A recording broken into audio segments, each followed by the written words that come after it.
Assalamualaikum warahmatullahi wabarakatuh.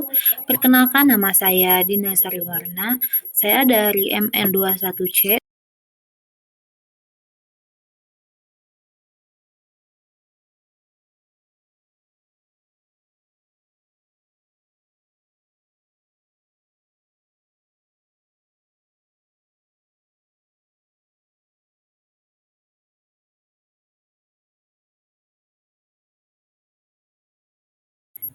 Oke, yang pertama, apa yang Anda ketahui tentang akuntansi lingkungan?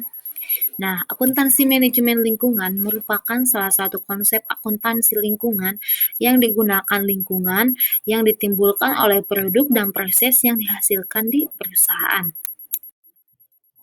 Pengertian akuntansi manajemen lingkungan. Akuntansi manajemen lingkungan atau Environmental Management Accounting merupakan salah satu bidang disiplin ilmu akuntansi yang aktivitasnya bertujuan memberikan informasi. Pada dasarnya terdapat 3 hal utama dalam akuntansi manajemen, yaitu pertama, kepatuhan atau compliance.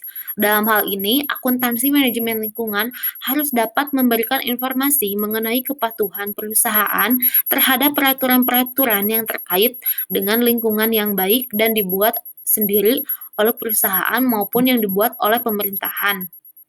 Yang kedua, efisien lingkungan atau ekoefisien. Dalam hal ini, akuntansi manajemen lingkungan harus dapat melakukan pengawasan terhadap efisiensi dengan penggunaan SDA dan sumber energi lain. Dampak terdapat lingkungan dan biaya-biaya yang dikeluarkan oleh perusahaan. Yang ketiga, posisi strategis atau strategic positioning.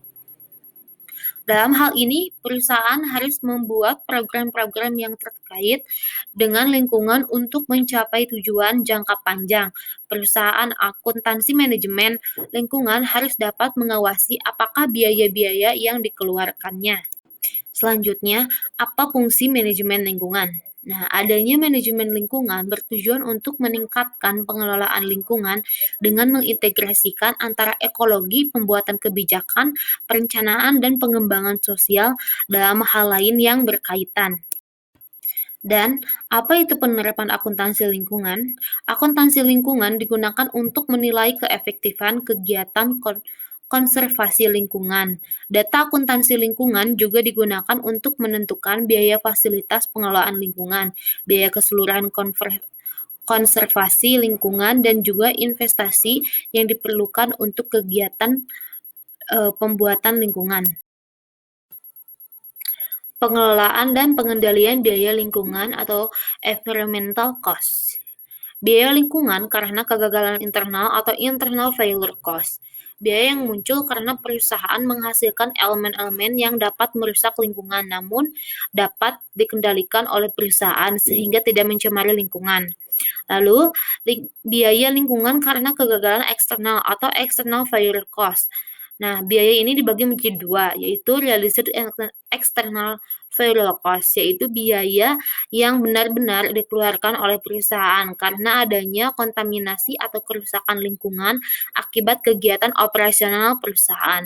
Yang kedua itu unrealized external failure atau societal cost. Dalam kasus ini, kerusakan lingkungan memang berasal dari kegiatan operasional perusahaan, namun biaya yang timbul tidak ditanggung oleh perusahaan, tapi ditanggung oleh pihak di luar perusahaan.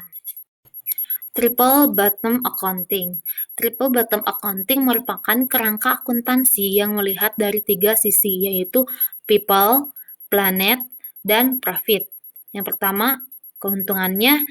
Keuntungan sendiri pada hakikatnya merupakan tambahan pendapat yang dapat digunakan untuk menjamin kelangsungan hidup perusahaan. Kedua, people atau masyarakat. Menyadari bahwa masyarakat sekitar perusahaan merupakan salah satu stakeholder penting bagi perusahaan, karena dukungan masyarakat sekitar sangat diperlukan untuk keberadaan kelangsungan hidup dari perkembangan perusahaan. Yang ketiga, planet atau lingkungan. Hubungan perusahaan dan lingkungan adalah hubungan sebab akibat, yaitu jika perusahaan merawat lingkungan, maka lingkungan akan bermanfaat bagi perusahaan dan begitu pun sebaliknya. Baik. Baik, sekian presentasi yang saya sampaikan. Mohon maaf bila ada kekurangan atau salah penyampaian dalam materi. Saya mohon maaf dan terima kasih atas waktunya. Wassalamualaikum warahmatullahi wabarakatuh.